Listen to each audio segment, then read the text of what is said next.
Hi, எல்லாரும் வந்துட்டிங்களா? So இன்றைக்கி March 10 கரண்ட் அஃபேர்ஸ் பார்த்தலாமா? ஸோ ஃபஸ்ட்டு நேஷ்னல் கரண்ட் அஃபேர்ஸ்லேருந்து பார்க்கலாம். டெல்லியில் ஒரு மெட்ரோ வந்து ஓப்பன் பண்ணியிருக்காங்க. ஸோ இது வந்து PM நரேந்திர மோடி March 8, 2026 வந்து இனாகுரேட் பண்ணியிருக்காங்க. ஸோ இந்த இன்ஃப்ராஸ்ட்ரக்சருக்கு எவ்வளோ க்ரோஸ் வந்து உள்ளே போட்டிருக்காங்கன்னா 33,500 க்ரோஸ் வந்து உள்ளே கொண்டு வந்திருக்காங்க. ஸோ இது வந்து டெல்லியோட இன்ஃப்ராஸ்ட்ரக்சரை பயங்கரமாக இம்ப்ரூவ் பண்ணணும்னு சொல்லியிருக்காங்க. ஸோ இந்த மெட்ரோ எக்ஸ்டென்ஷன் என்னென்னு பார்த்தலாமா? ஒன்று வந்து பிங்க் லைன், இன்னொன்று வந்து magenta line. So pink line எங்கேருந்து எங்கே வரைக்கும்னா மஜில் பார்க்ஸ், மஜ்பூர், பார்பர்பூர். ஸோ மூணையும் கனெக்ட் பண்ணுறது தான் பிங்க் லைன். அதுக்கப்புறம் திபாலி சாக் அண்ட் மஜில்ஸ் பார்க்கை கனெக்ட் பண்ணுறது மெஜெண்டா லைன். ஓகேவா? ஸோ இது போக இன்னொன்று இருக்குது. என்ன அப்படின்னா ரிங் மெட்ரோ. ஸோ இது என்ன அப்படின்னா சென்ட்ரல் சிட்டியை விட்டுட்டு மற்ற எல்லாத்தையும் ஒரு ரிங் மாதிரி கனெக்ட் பண்ணுவோம், ரிங் மெட்ரோ. ஸோ இது எவ்வளோ தூரம் இருக்குது அப்படின்னா 71.56 கிலோமீட்டர்ஸ் லென்த். ஓகேவா? ஸோ இப்போ இந்த பிங்க் லைன் ஸ்ட்ரெச் கம்ப்ளீட் ஆனதுனால டெல்லி தான் first city in India to have a fully operational ring மெட்ரோவாக மாறியிருக்கு. ஓகேவா? ஸோ இந்தியாவிலே ஃபஸ்ட்டு சிட்டி ரிங் மெட்ரோ எங்கே வந்துச்சு அப்படின்னா கம்ப்ளீட்லி ஆப்ரேஷ்னல் டெல்லியில் தான். ஸோ இதோட அப்ராக்சிமேட் ஸ்பேன் எவ்வளோ 71.56 கிலோமீட்டர்ஸ். ஓகேவா? ஸோ இது போக நரேந்திர மோடி வேறு என்ன இனாக்ரேட் பண்ணியிருக்காரு அப்படின்னா மாடர்ன் ஹவுசிங். ஸோ இதில் வந்து ஃபீமேல் அலாட்டிஸ்க்கு வந்து கீஸை ஹேண்ட் ஓவர் பண்ணியிருக்காங்க. ஸோ இது எதுலேருந்து ரீடெவலப் பண்ணப்பட்டுச்சுன்னா general pool residential accommodation GRPA வந்து இதை நியூலி ரீடெவலப் பண்ணியிருக்காங்க. ஸோ இதோட ஹெட் குவார்ட்டர்ஸ் எங்கே இருக்குது அப்படின்னா சரோஜினி நகர். ஓகேவா? ஸோ இது எதை ஃபோக்கஸ் பண்ணியிருக்கு அப்படின்னா நாரி சக்தி, உமன் எம்பவர்மெண்ட்டை ஃபோக்கஸ் பண்ணியிருக்கு. ஓகேவா? அடுத்தது போயிடலாம். ஸோ அதுக்கு inter operational criminal justice system 2.0 ஒன்று லான்ச் பண்ணியிருக்காங்க. ஸோ இதில் யார் செம்மையாக பர்ஃபார்ம் பண்ணி ஃபஸ்ட் ரேங்க் வாங்கியிருக்காங்க அப்படின்னா உத்தரகாண்ட் தான். ஸோ இவங்க இதில் எவ்வளோ ஸ்கோர் வச்சுருக்காங்கன்னா 93.46. ஸோ இது எதுக்கு கீழே வரும் அப்படின்னா நேஷ்னல் க்ரைம் ரெக்கார்ட்ஸ் பியூரோ. சரிப்பா, எப்படிப்பா ஃபஸ்ட் ரேங்க் எடுத்தாங்க அப்படி கேட்டால் ஒன் டேட்டா ஒன் என்ட்ரின்னு ஒரு ஸ்கீம்.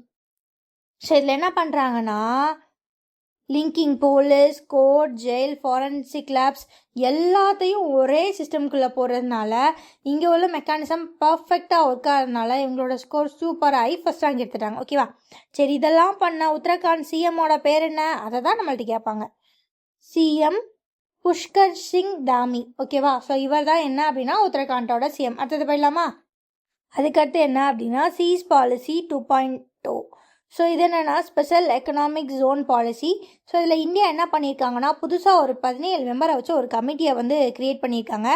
எதுக்கு அப்படின்னா சீஸ் 2.0 அப்படி சொல்லிட்டு. இது என்னப்பா பண்ண போகுது அப்படின்னா எக்ஸ்போர்ட் சிஸ்டத்தை சூப்பராக ஆக்க போகுது. எப்படி பாலிசியால் நிறையா பஞ்சாயத்து வரணும், இது எப்படி பண்ணால் அதை அந்த மாதிரி காம்ப்ளிகேஷன்ஸ் எல்லாம் ரெடியூஸ் பண்ணி இந்த பிஸ்னஸ் பண்ணுறதோட வேலையை ஈஸியாக ரொம்ப ரொம்ப காம்ப்ளிகேட்டடாக இல்லாமல் சிம்பிளாக மாற்றுறாங்க. இது எதுக்கு இதெல்லாம் பண்ணுறாங்க? ஒரு எக்ஸ்போர்ட்டை எதுக்கு நம்ம இவ்வளோ நல்லா வளர்க்கணும்னா அப்போ தான் குளோபலில் இருக்க எல்லாரும் இங்கே எல்லா பிஸ்னஸ் ஒர்க்கும் ஈஸியாக இருக்குப்பா, இங்கே இன்வெஸ்ட் பண்ணலான்னு குளோபல் இன்வெஸ்டர்ஸ் இந்தியாவில் இன்வெஸ்ட் பண்ணுவாங்க. அதுக்காண்டி தான் இதெல்லாம் பண்ணுறாங்க. ஓகேவா? அடுத்தது ஸோ அதுக்கப்புறம் நம்ம நித்தி ஆயோக் TEPL கூட கொலாபரேட் பண்ணியிருக்காங்க, பார்ட்னர் பண்ணியிருக்காங்க. ஸோ TEPLனால் யார்? Tata Electronics private limited. So இவங்க ரெண்டு பேரும் பார்ட்னர்ஷிப் க்ரியேட் பண்ணியிருக்காங்க. எதுக்கு அப்படின்னா இந்தியாவில் எலக்ட்ரானிக் மேனுஃபேக்சரிங்க்கான எக்கோசிஸ்டத்தை இம்ப்ரூவ் பண்ண, இன்னும் நிறையா இந்தியாவில் எலக்ட்ரானிக்ஸ் மேனுஃபேக்சர் பண்ணும். ஸோ அதுக்கான திங்ஸை வந்து இன்னும் ஃபாஸ்டன் பண்ணுறதுக்கு இந்த பார்ட்னர்ஷிப் இதாக இருக்குது. சரி, இதில் என்னென்னலாம் முக்கியமாக ஃபோக்கஸ் பண்ண போகிறாங்கன்னா ப்ரொடக்ஷனை ஸ்கேல் பண்ணணும். அதாவது இந்தியாவில் ப்ரொடியூசர் எலக்ட்ரானிக்ஸோட குவான்டிட்டியை வந்து இன்க்ரீஸ் பண்ணணும். ஓகேவா? ஸோ அதுக்கப்புறம் சப்ளை செயினை ஸ்ட்ரென்தன் பண்ணணும். அதுக்கப்புறம் முக்கியமாக குளோபல் லெவலில் செமிகண்டக்டர் அண்ட் அட்வான்ஸ்டு எலக்ட்ரானிக்ஸில் இந்தியாவை ஒரு பெரிய பொசிஷனுக்கு கொண்டு வரணும் தான் இந்த பார்ட்னர்ஷிப். யார்?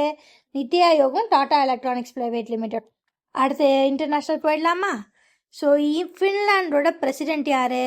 Alexander Stubb. அவர் என்ன பண்ணுறாருன்னா இந்தியாவுக்கு வந்தார். எதுக்கு அப்படின்னா 11th ரெசினா டைலாக்குக்கு சீஃப் கெஸ்ட்டாக வந்தார். சரி, அதில் என்ன பண்ணியிருக்கோம் அப்படின்னா இந்தியாவும் ஃபின்லாண்டும் அவங்களோட ஃப்ரெண்ட்ஷிப்பை ஒரு கட்டம் முன்னேறி போய் strategic partnership for innovation and சஸ்டைனபிலிட்டிக்கு கொண்டு வந்திருக்காங்க. ஓகேவா? ஸோ சும்மா ஃப்ரெண்டாக மட்டும் இல்லாமல் ஒரு சின்ன பார்ட்னர்ஷிப்புக்கு வந்து மூவ் பண்ணியிருக்காங்க. இது எதை பேஸ் பண்ண பார்ட்னர்ஷிப் அப்படின்னா இனோவேஷன் அண்ட் சஸ்டைனபிலிட்டி. ஓகேவா? சரி, இதில் டெக்ஸ்டைலில் ஏதாவது ஃபோக்கஸ் பண்ணுறாங்கன்னா ஆமாம் பண்ணுறாங்க. ஸோ இது வந்து எதை ஃபோக்கஸ் பண்ணியிருக்க போகுதுன்னா ஹை பெர்ஃபார்மன்ஸ் கம்ப்யூட்டர்ஸையும் ஏஐ 6G டெக்னாலஜியெல்லாம் வந்து ஃபோக்கஸ் பண்ணியிருக்க போது. இதே சைடில் வந்து இது டெக்னாலஜி சைடு. அப்படியே அந்த பக்கம் போனால் ஸ்பேஸ் டெக்குக்கும் கொலாபரேட் பண்ணியிருக்காங்க. ஸ்பேஸ் டெக்னா ஸ்பேஸில் யூஸ் பண்ணுற டெக்னாலஜி, அதுக்காண்டியும் இந்த கொலாபரேஷன் இருக்குது. அடுத்தது போயிடலாமா? அதுக்கப்புறம் இன்டர்நேஷ்னல் சோலார் அலையன்ஸ், இதில் ஒரு கண்ட்ரி வந்து உள்ளே வந்திருக்காங்க. அந்த கண்ட்ரி யார் அப்படின்னா ரொமானியா. ராட்டிஃபைட், இந்த வேர்ட் புதுசாக இருக்கா? ராட்டிஃபைட் அப்படின்னா எழுத்துப்பூர்வமாக சைன் பண்ணுறது. ஓகேவா? ஒரு சிக்னேச்சர், ஆமாப்பா நான் இதுக்கு ஒத்துக்கிறேன் அப்படின்ற மாதிரி சைன் பண்ணுறது. ஸோ ரொமானியா அஃபிஷியலி வந்து என்ட்ரு ஆகிட்டாங்க, சைன் பண்ணிட்டாங்க. அந்த மாதிரி எதுக்கு அப்படின்னா framework agreement of ISA. So international solar அலையன்ஸோட ஃப்ரேம்வொர்க் அக்ரிமெண்ட்டை வந்து ரொமானியா சைன் பண்ணுறாங்க. ஸோ இதை வந்து அவங்க சைட்லேருந்து யார் பண்ணுறான்னா ரொமானியன் அம்பாசிடர் சேனா லாட்டெஃப் அவங்க வந்து பண்ணுறாங்க. யார் கூட இந்த ராட்டிஃபிகேஷன் நடந்திருக்கு அப்படின்னா, இந்த சர்டிஃபைட் நடந்திருக்கு அப்படின்னா எக்ஸ்டர்னல் மினிஸ்ட்ரியோட நடந்திருக்கு, மினிஸ்ட்ரி ஆஃப் எக்ஸ்டர்னல் அஃபேர்ஸ் கூட நடந்திருக்கு. ஓகேவா? ஓகே. ஸோ அதுக்கப்புறம் அமெரிக்காவில் இருக்க செல்லி ஃபஸ்ட்டு அமெரிக்கன் கண்ட்ரி அவங்க என்ன சொல்கிறாங்க அப்படின்னா அஃபீஷியலாக நாங்கள் எலிமினேட் பண்ணிட்டோம்ப்பா. எதப்பா அப்படின்னா லெப்ரஸியா அப்படின்னு சொல்லியிருக்காங்க. ஓகேவா? அதுக்கப்புறம் நம்ம ஈரானில் அலி கமேனியை இறந்துட்டார் இல்லையா, ஒரு அசாசினேட் பண்ணப்பட்டார் இல்லையா, அவரோட லீடர்ஷிப்பாக அவருக்கு அடுத்து அவரோட பையன் வந்து எடுத்து பார்த்துக்கிறாரு. அந்த பையனோட பேர் என்ன அப்படின்னா மொஜ்டபா கமேனி. இவர் வந்து கண்ட்ரியோட ஒரு சுப்ரீம் லீடராக வந்து இருக்கார். ஸோ இப்போ இதுக்கப்புறம் வர பிரச்சனையெல்லாம் இவர் தான் பார்த்துக்க போகிறாரு. அதுக்கப்புறம் பேங்கிங் போயிடலாமா? ஸோ பேங்க் ஆஃப் பரோடா என்ன பண்ணியிருக்கு அப்படின்னா ஃபஸ்ட்டு இந்தியன் பேங்காக 10,000 கோடியை ரைஸ் பண்ணியிருக்கு. எது வழியாப்பா அப்படின்னா series 1 of long term green infrastructure bonds மூலியமாக. ஸோ இன்ஃப்ராஸ்ட்ரக்சர் பாண்ட்ஸ் மூலியமாக 10,000 கோடியை ரைஸ் பண்ண இந்தியன் பேங்க்கு பேங்க் ஆஃப் பரோடா. ஸோ இந்த க்ரீன் இன்ஃப்ராஸ்ட்ரக்சர் பாண்ட்ஸ் என்ன சொல்லுவாங்கன்னா க்ரீன் பாண்ட்ஸ்ன்னு சொல்லுவாங்க. ஸோ இது எதுக்கு அப்படின்னா இந்த ஃபண்ட்ஸ் எல்லாம் எங்கேருந்து எதை நோக்கி இருக்கும்னா ரினியூவபிள் எனர்ஜியும் எக்கோ ஃப்ரெண்ட்லி இன்ஃப்ராஸ்ட்ரக்சரையும் பேஸ் பண்ணியிருக்கோம். ஓகேவா? ஸோ அடுத்து ஃபின்டெக் பேங்க்குக்கு ஒரு இன்ட்ரிமாக ஒரு CEO வந்து ஒரு 3 மாதத்துக்கு போட்டிருக்காங்க. யார் அவர் அப்படின்னா கேட்டன் மெர்ச்சன்ட். இதுக்கு முன்னாடி இருந்தவர் என்னாச்சு அப்படின்னு நீங்கள் கேட்டிங்கன்னா அவர் GST சம்மந்தமான ஒரு பிரச்சனையில் அரெஸ்ட் ஆகிட்டாப்ல. அதனால் புதுசாக கேட்டன் மெர்ச்சண்ட்டை ஃபினோ பேங்க்குக்கு 3 மாதத்துக்கு CEOவாக போட்டிருக்காங்க. ஸோ அதுக்கப்புறம் யார் அப்படின்னா ஸ்விக்கி அண்ட் HDFC, இவங்க 2 பேரும் புதுசாக வந்து ஒரு பிராண்டட் கிரெடிட் கார்ட்ஸ் கொண்டு வந்திருக்காங்க. 2 கிரெடிட் கார்டு. எதுக்கு என்னென்ன? ஸ்விக்கி பிளாக்கும் ஸ்விக்கி ஆரஞ்சும். எதுக்குப்பா அப்படின்னா இது வந்து ட்ராவலையும் டெய்லி லைஃப் ஸ்டைல்ஸையும் இம்ப்ரூவ் பண்ணுறதுக்கு, அதில் ஸ்பெண்டிங்கை இம்ப்ரூவ் பண்ணுறதுக்கு. ஸோ இதில் வந்து நிறைய கேஷ்பேக் ரிவார்ட்ஸ் எல்லாம் இருக்காமா. அதுக்கப்புறம் உமன் எம்பவர்மெண்ட்டுக்கு என்ன பண்ணியிருக்கு நம்ம SBI, சும்மா கொஞ்சம் இல்லை நஞ்சம் இல்லை 500 மில்லியன் நான் வந்து லோனாக கொடுக்க போது. என்ன லோன் அப்படின்னா சிண்டிகேட்டட் சோஷியல் லோன்ஸ். ஸோ இது யாரெல்லாம் சப்போர்ட் பண்ணுவோம் அப்படின்னா MSME, அப்புறம் செல்ஃப் ஹெல்ப் குரூப்ஸ்க்கு, அதுக்கப்புறம் உமன் ஃபோக்கஸ்டு லைவ்லிஹுட் இனிஷியேட்டிவ்ஸ்க்கெல்லாம் லோனாக கொடுக்கறதுக்காண்டி இந்த 500 மில்லியன் அவங்க எடுத்து வச்சுருக்காங்க. இந்த லோனுக்கு பேர் சிண்டிகேட்டட் சோஷியல் லோன். கொடுக்குறது யார்? SBI, state bank of India. So அதுக்கப்புறம் கோவா அவங்க பட்ஜெட்டை வந்து தாக்கல் பண்ணிட்டாங்க. கோவாவோட CM என்ன? அவர் பேர் என்ன? கோவாவோட CM பேர் பிரமோத் சவந்த். ஸோ எவ்வளோ கோடிக்குப்பா அப்படின்னா 30,915 crores வந்து இந்த பட்ஜெட்டு. ஸோ இதில் வந்து 1,666 crores வந்து எதுக்கு அப்படின்னா நாங்கள் டூரிசம் அண்ட் க்ரீன் எனர்ஜியை பூஸ்ட் பண்ணுறதுக்கு. கோவாவில் இதுக்கு தானே அதிகமாக ஃபண்ட் வச்சுருப்பாங்க. ரைட். அடுத்து ஸ்போர்ட்ஸ் போயிடலாமா? இந்தியா T20 வேர்ல்ட் கப்பை வின் பண்ணிடுச்சு. சூப்பர், இது எல்லாருக்கும் தெரியும். ஆனால் என்ன தெரியணும், இந்த மேட்ச் எங்கே நடந்துச்சு? நரேந்திர மோடி ஸ்டேடியமில் நடந்துச்சு. அது எங்கே இருந்துச்சு? அலகாபாத், இந்தியாவில் இருந்துச்சு. ரைட். ஸோ எத்தனை ரனில்? நியூசிலாந்தை 96 ரனில் டிஃபீட் பண்ணாங்க. நம்ம யாரை டிஃபீட் பண்ணோம்? நியூசிலாந்தை. ஞாபகம் வச்சுக்கோங்க. ஸோ இதுக்கு முன்னாடி எப்போல்லாம் வின் பண்ணியிருக்கோம்? இது வந்து நம்மளோட 3வது வெற்றி. இதுக்கு முன்னாடி 2007, 2024 வின் பண்ணியிருக்கோம். இப்போ 2026 வின் பண்ணிட்டோம். சரியா? ஸோ இதில் டோர்னமெண்ட் ஆஃப் அ பிளேயர் யார் கொடுத்தாங்க? சஞ்சு சமனுக்கு கொடுத்தாங்க. அதே மாதிரி இந்த மேட்ச்சில் செம்மையாக பர்ஃபார்ம் பண்ணது சஞ்சு சமன். 89 ரன்ஸ் எடுத்தார். அதுக்கப்புறம் ஜஸ்பிரித் பும்ரா 4 விக்கெட் எடுத்திருக்காரு. ஓகேவா?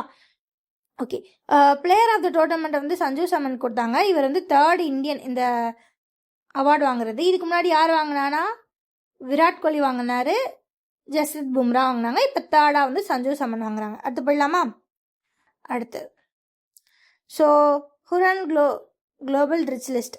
இதில் வழக்கம் போல் எலான் மஸ்க் தான் ஃபஸ்ட்டு பிளேஸில் இருக்கார், ரிச்சஸ்ட் மேனு. எவ்வளோப்பா வச்சுருக்க? 752 பில்லியன், ரைட் வச்சுக்கோங்க. ஸோ அதுக்கப்புறம் இந்தியாவிலேருந்து ஒரு உமன் ரிச்சஸ்ட் உமனாக இருக்காங்க. இவங்க பேர் என்ன அப்படின்னா ரோஷினி நாடார் மல்ஹோத்ரா, ரைட்டு. இவங்க இந்தியாவிலேருந்து ஃபஸ்ட்டு ரிச்சஸ்ட் உமன் மட்டும் இல்லை, குளோபல் டயரில் டாப் 3ல் இருக்காங்க, ஓகேவா? 3rd பிளேஸில் இருக்காங்க. ஸோ அதுக்கப்புறம் இஸ்ரோ என்ன பண்ணியிருக்கு அப்படின்னா யூரோப்பியன் ஸ்பேஸ் ஏஜென்சி கூட ஒரு புது அக்ரிமெண்ட் சைன் பண்ணியிருக்கு. ஸோ இஸ்ரோவும் யூரோப்பியன் ஸ்பேஸ் ஏஜென்சி இஎஸ்ஏவும் ஒரு அக்ரிமெண்ட் சைன் பண்ணுறாங்க. என்னைக்கு அப்படின்னா March 4. எதுக்குப்பா அப்படின்னா கோஆப்ரேஷனை ஸ்ட்ரென்தன் பண்ண எதில்? Earth observation மிஷனில். ஸோ இதில் என்னப்பா எர்த்தை அப்சர்வே பண்ணுவீங்க அப்படின்னா வெஜிடேஷன் எப்படி இருக்குது குளோபல் லெவலில், கிளைமேட் எப்படி இருக்குது, ஸோ வேறு என்னென்னலாம் பண்ணால் இந்த திங்ஸ் எல்லாம் இன்னும் கிளியராக பெட்டராக பண்ணலாம், எப்படி இது இன்னும் பெட்டராக மானிட்டர் பண்ணலான்றதுக்காண்ட திங்ஸ் எல்லாம் பார்க்குறதுக்கு தான் இந்த அக்ரிமெண்ட்.